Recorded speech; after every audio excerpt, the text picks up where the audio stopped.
I remember coming here and thinking I am never going to run this machine, looking at all this stuff sitting in here, wondering what it all does. No idea, you know, super cool.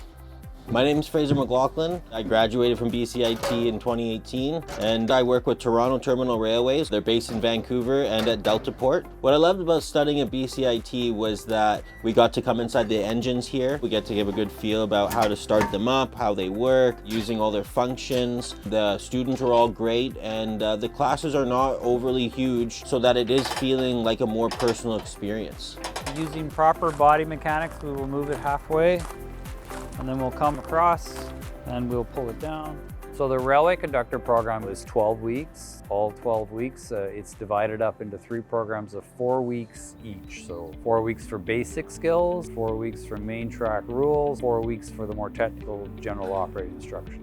So we start them with hands-on practice right at the beginning. 50% of the course will be practical, outside, working with railway equipment. 50% will be in the classroom, learning the rules, learning the procedures.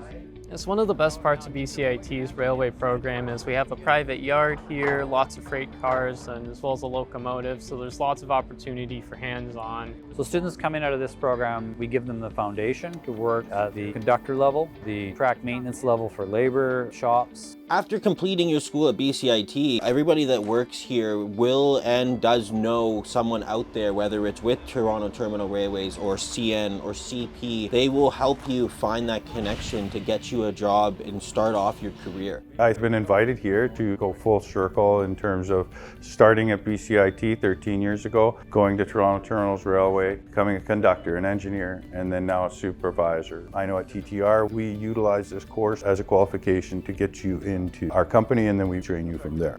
So I have 2 weeks left in this specific class, and I found that Canadian Pacific wants to hire me. So as soon as I finish this program, I'll probably just enter the workforce right away.